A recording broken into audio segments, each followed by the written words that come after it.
harapan.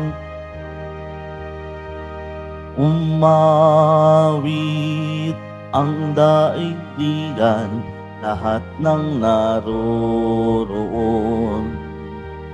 Umawit ang sangkatauhan, purihin ang Panginoon. Papuri sa kaitaasan, siya'y papurihan, Diyos ng lahat. O papuri sa kaitaasan, siya'y papurihan, ngayon at magpakailanman.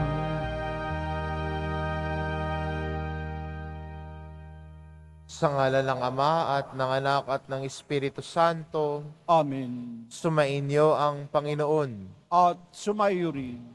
Mga kapatid, aminin po natin ang ating mga kasalanan upang marapat tayong gumanap sa banal na pagdiriwang.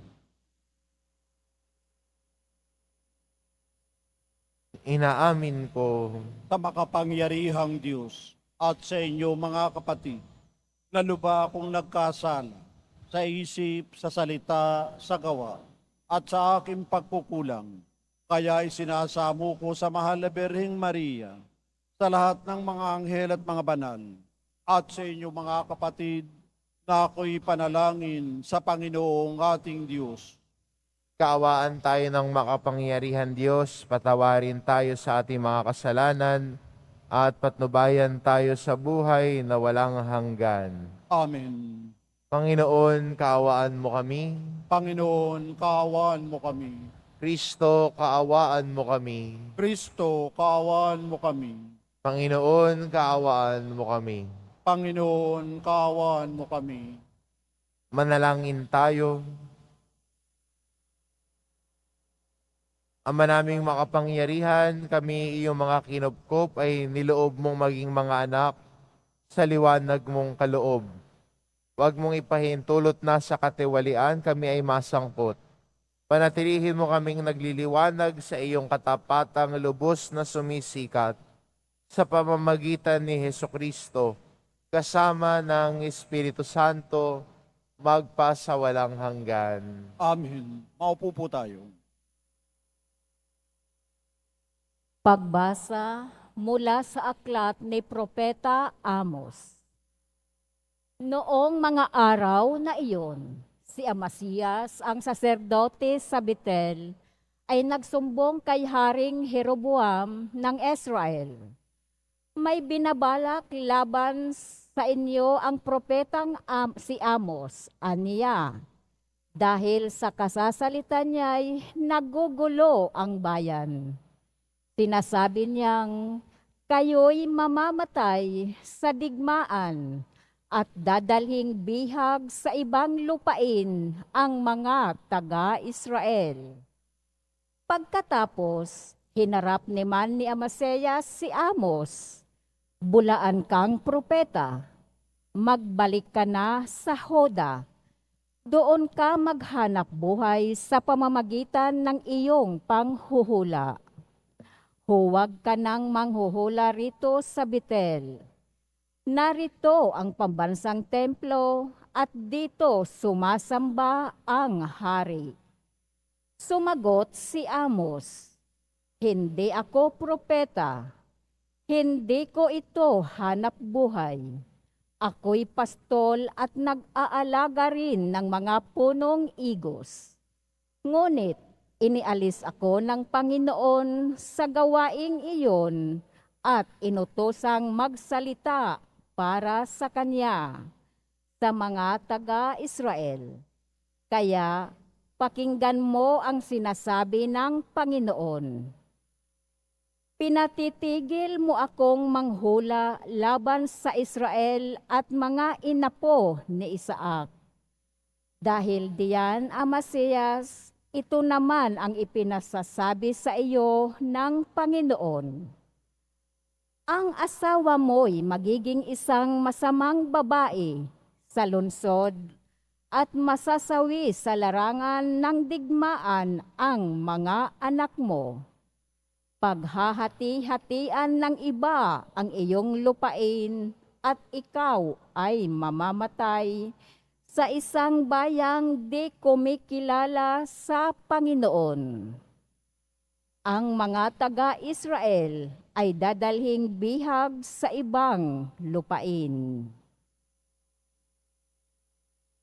Ang salita ng Diyos. Salamat sa Diyos. Matuwid ang kahatulan ng Panginoon ng tanan. Matuwid ang kahatulan ng Panginoon ng tanan. Ang batas ng Panginoon ay batas na walang kulang. Ito'y utos na ang dulot sa tao ay bagong buhay. Yaong kanyang mga batas ay mapagtitiwalaan, nagbibigay ng talino sa paghak ang kaisipan. Matuwid ang kahatulan ng Panginoon ng tanan. Ang tuntuning ibinigay ng poon ay wastong utos. Liligaya ang sinuman kapag ito ang sinunod. Ito'y wagas at matuwid pagkat mula ito sa Diyos.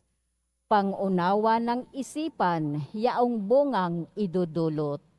Matuwid ang kahatulan ng Panginoon ng tanan.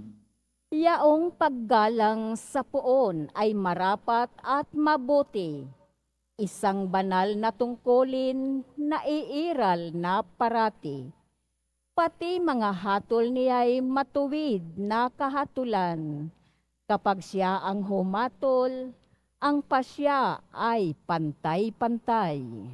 Matuwid ang kahatulan ng Panginoon ng tanan.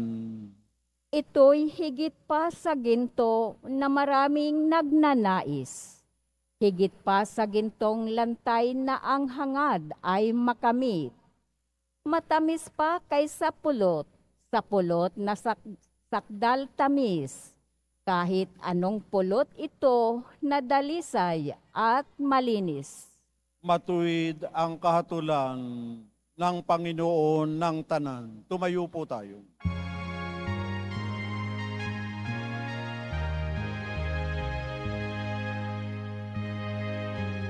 Hallelujah, Hallelujah, Hallelujah, Hallelujah.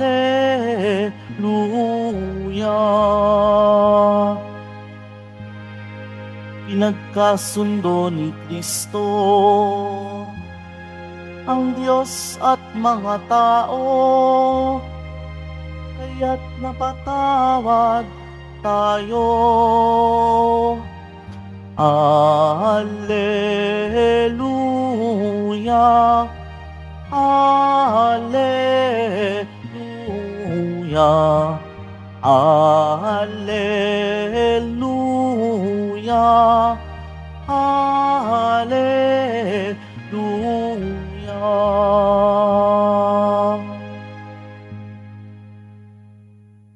Sumainyo ang Panginoon, At sumaiyo rin ang mabuting balita ng Panginoon ayon kay San Mateo. papuri sa iyo, Panginoon. Noong panahon iyon, sumakay si Jesus sa bangka, tumawid sa kabilang ibayo at tumuloy sa sariling bayan. Pagdating niya roon, dinala sa kanya ang ilang katao, ang isang paralitikong nakaratay sa kanyang higaan. Nang makita ni Jesus kung gaano kalaki ang kanilang pananalig, sinabi niya sa paralitiko, "Anak, lakasan mo ang iyong loob. Pinatatawad ka na sa iyong mga kasalanan." Isinaloob ng mga ilang iskribang naroon. Nilalapastanganan ng taong ito ang Diyos. Ngunit batid ni Jesus ang kanilang iniisip. Kaya't sinabi niya, "Bakit kayo nag-iisip ng ganyan? Alin ba ang mas madali ang sabihing ipinatatawad na ang mga kasalanan mo o sabihing tumindig ka at lumakad? Patutunayan ko sa inyo na dito sa lupa, ang anak ng tao ay may kapangyarihang magpatawad ng mga kasalanan. At sinabi niya sa paralitiko, tumindig ka. Dalhin mo ang iyong higaan at umuwi ka. Tumindig nga ang lalaki at umuwi. Nang makita ito ng mga tao, sila'y natakot at nagpuri sa Diyos na nagbigay ng ganitong kapangyarihan sa mga tao. Ang mabuting balita ng Panginoon. Pinupuri ka namin, Panginoong Heso Kristo. Maupo po tayo.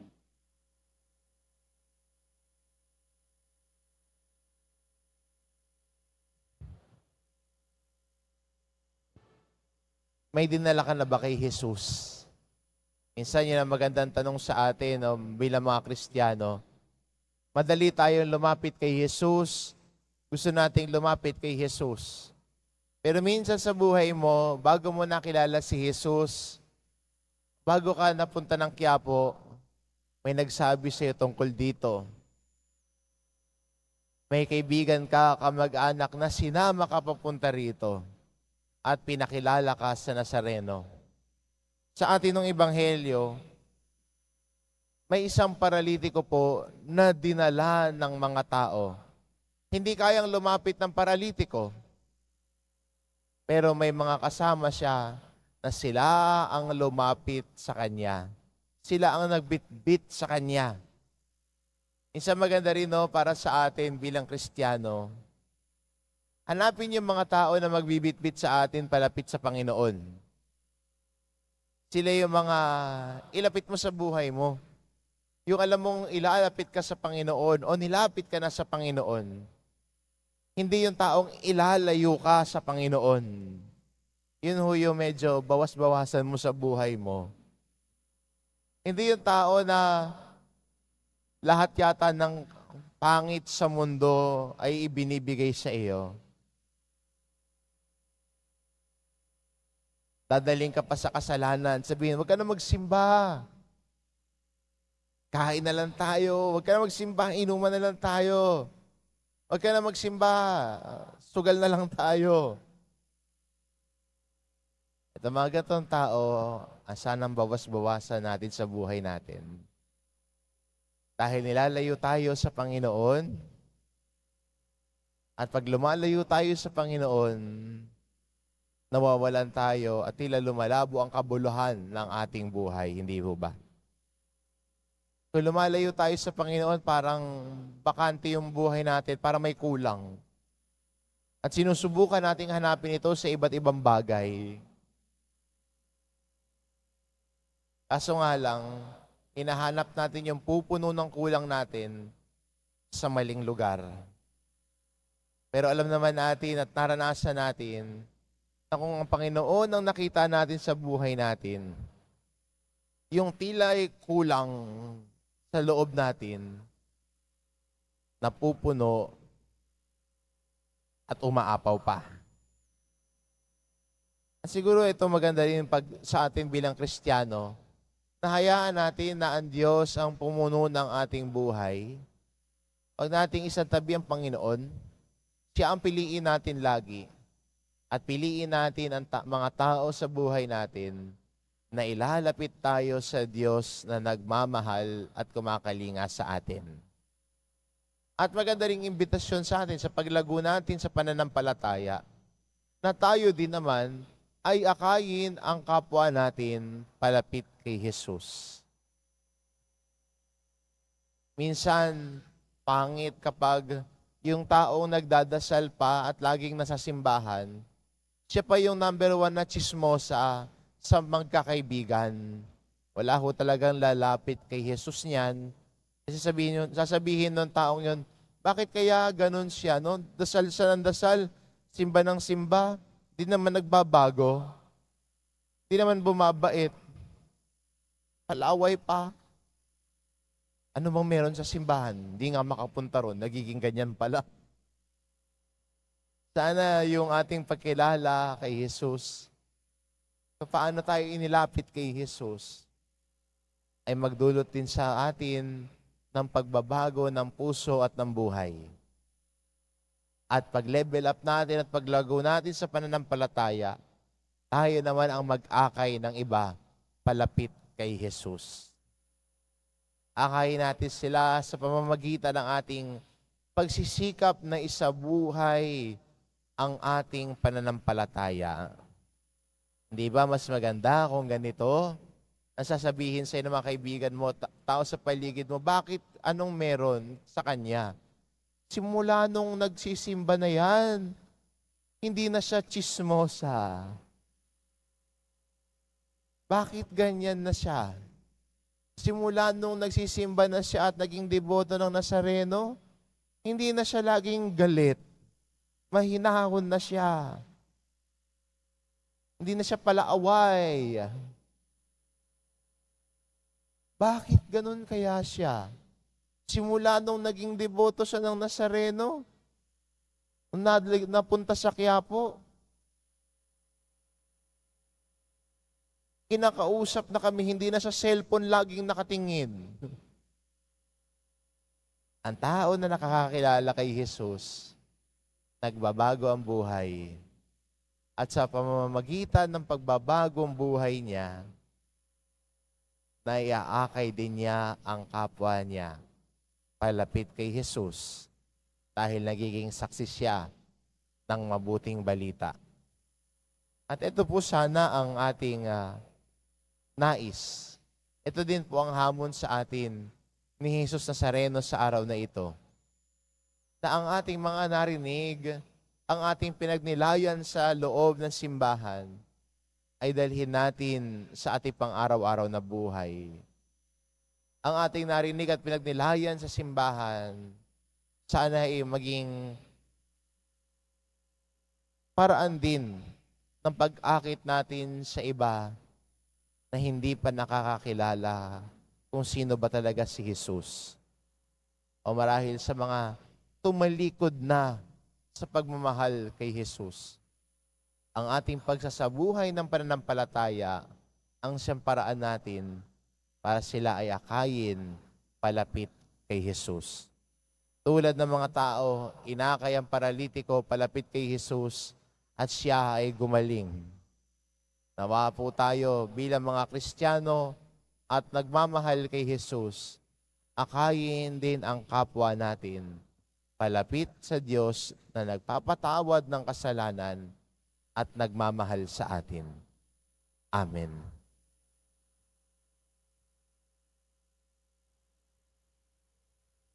Tumayo po tayo.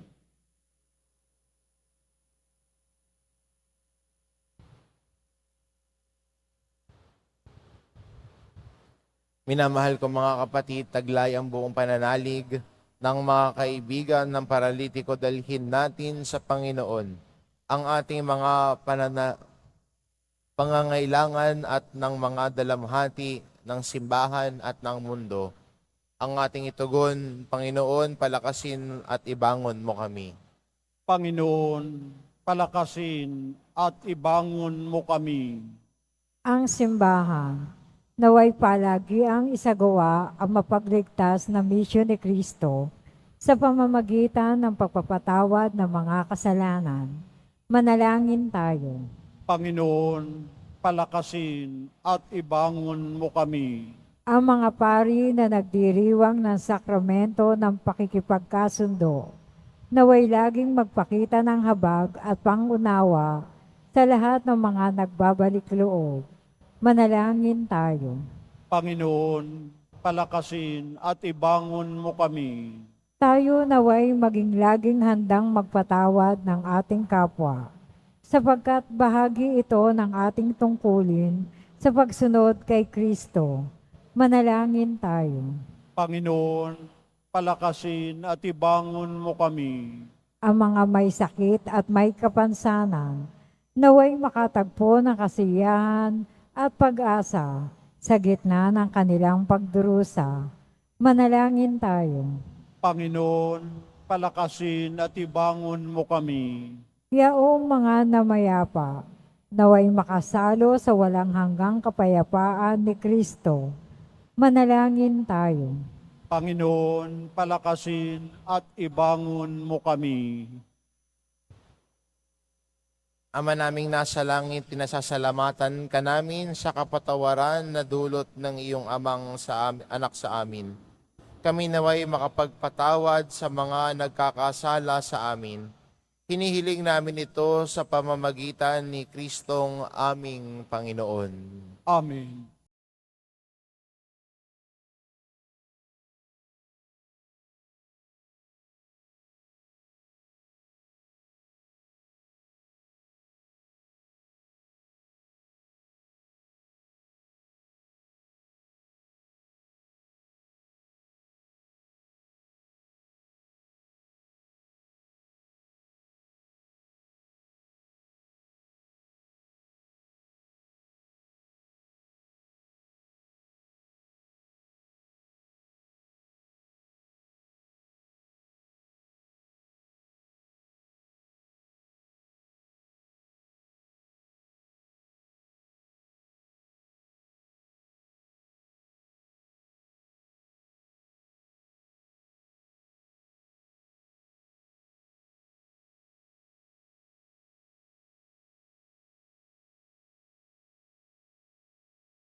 Tumayo po tayo.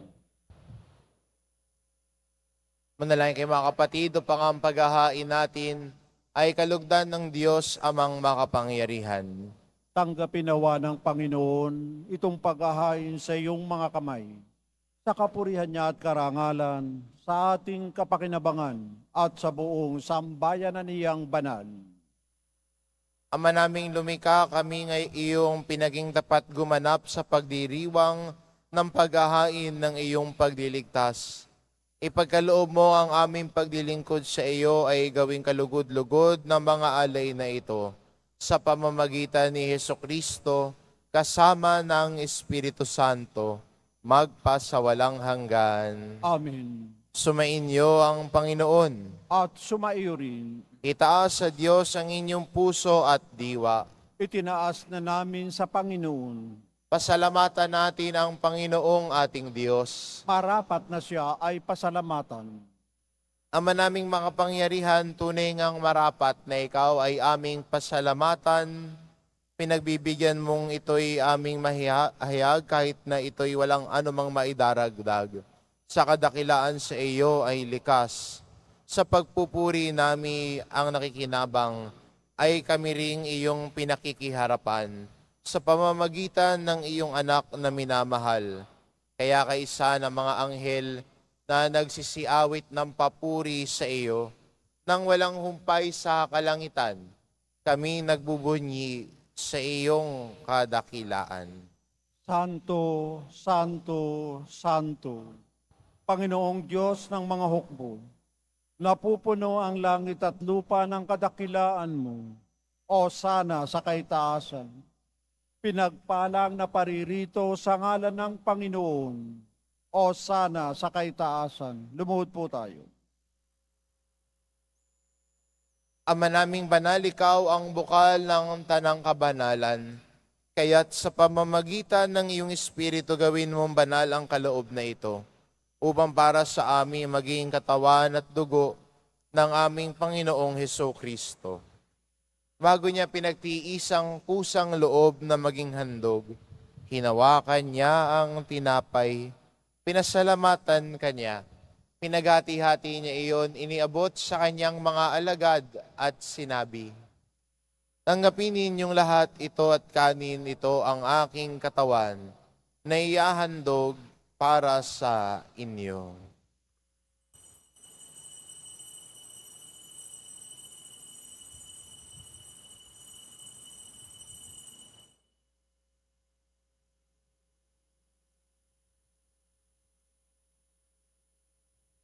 Gayon din naman nang matapos ang hapunan, hinawakan niya ang kalis. Muli kanyang pinasalamatan. Iniabot niya ang kalis sa kanyang mga alagad at sinabi, "Tanggapin ninyong lahat ito at inumin. Ito ang kalis ng aking dugo, ng bago at walang hanggang tipan. Ang aking dugo na ibubuhos para sa inyo at para sa lahat, sa ikapagpapatawad ng mga kasalanan. Gawin ninyo ito sa pag-alala sa akin."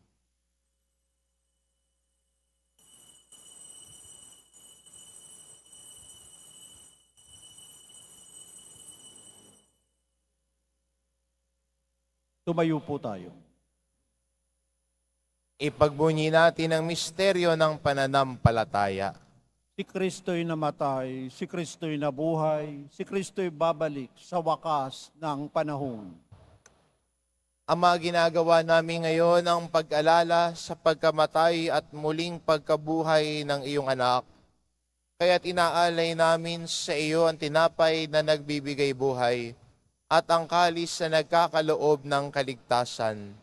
Kami nagpapasalamat dahil kami iyong minarapat na tumayo sa harap mo para maglingkod sa iyo. Isinasamo namin kaming magsasalo-salo sa katawan at dugo ni Kristo ay mabuklod sa pagkakaisa sa pamamagitan ng Espiritu Santo. Ama, lingapin mo ang iyong simbahang laganap sa buong daigdig. Puspusin mo kami sa pag-ibig. Kaisa ni Francisco na aming Papa at ni Jose na aming Obispo at ng Tanang Kaparian. Alalahanin mo rin ang mga kapatid naming nahimlay nang may pag-asang sila'y muling mabubuhay, gayon din ang lahat ng mga pumanaw. Kaawaan mo sila at patuloyin sa iyong kaliwanagan. Kaawaan mo at pagindapatin kaming lahat na makasalo sa iyong buhay na walang wakas. Kaisa ng mahal na Birheng Maria na ina ng Diyos, ng kabiyak ng puso niyang si San Jose, kaisa ng mga apostol at ng lahat ng mga banal na namuhay dito sa daigdig ng kalugod-lugod sa iyo, maipagdiwang nawa namin ang pagpupuri sa ikararangal mo sa pamamagitan ng iyong anak na aming Panginoong Heso Kristo.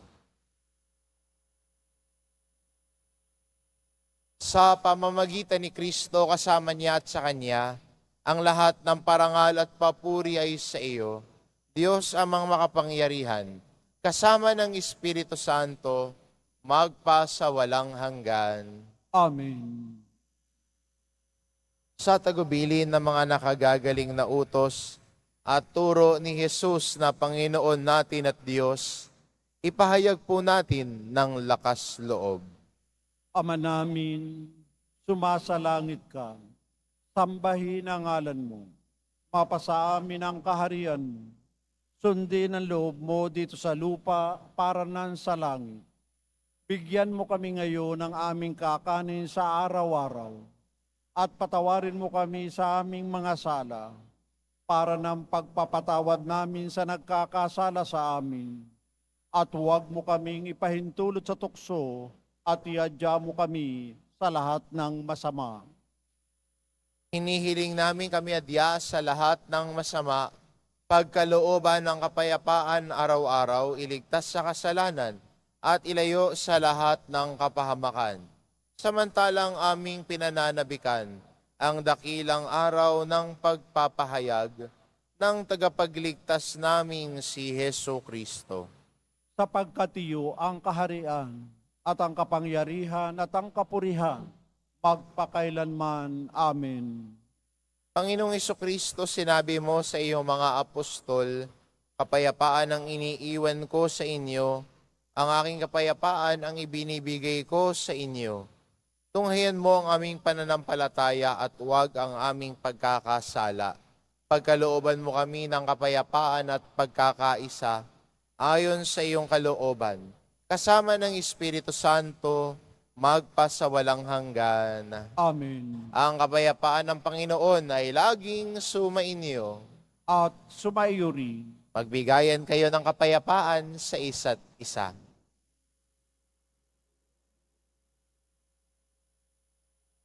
Kordero ng Diyos na nag-aalis ng mga kasalanan ng sanlibutan, maawa ka sa amin. Kordero ng Diyos na nag-aalis ng mga kasalanan ng sanlibutan, maawa ka sa amin. Kordero ng Diyos na nag-aalis ng mga kasalanan ng sanlibutan, ipagkaloob mo sa amin ang kapayapaan. Lumuhod po tayo.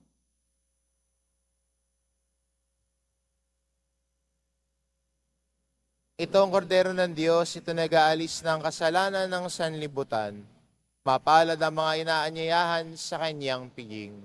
Panginoon, hindi ako karapat-dapat na magpatuloy sa iyo, ngunit sa isang salita mo lamang ay gagaling na ako.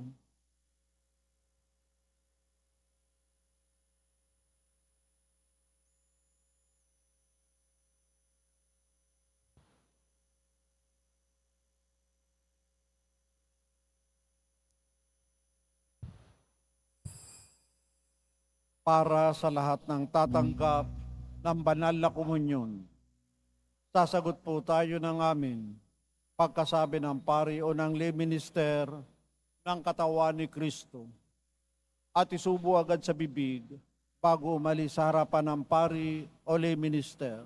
Sumunod po tayo.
Manalangin tayo.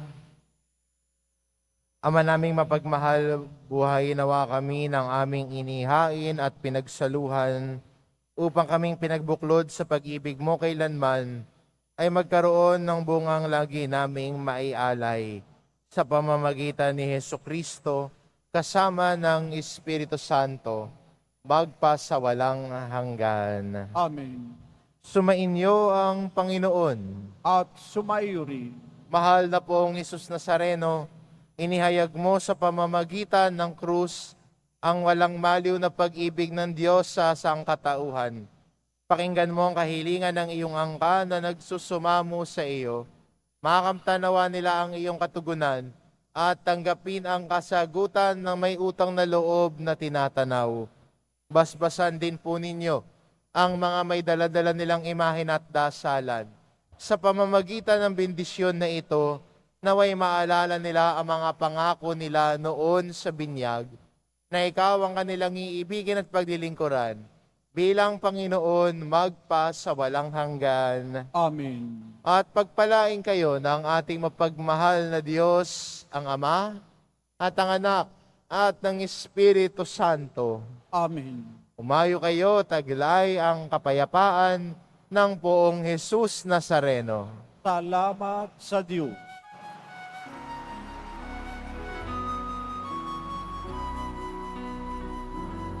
Nuestro Padre Jesús, Nazareno, sinasamba ka namin. Pinipintungo ka namin. Aral mo ang aming buhay at kaligtasan. Nuestro Padre Jesus Nazareno, iligtas mo kami sa kasalanan. Ang krus mong kinamatayan ay sagisag ng aming kaligtasan. Nuestro Padre Jesus Nazareno, inahangal ka namin. Nuestro Padre Jesus Nazareno, nilulwalhati ka namin. Nuestro Padre Jesus Nazareno, inarangal ka namin. Nuestro Padre Jesus Nazareno, nilulwalhati ka namin.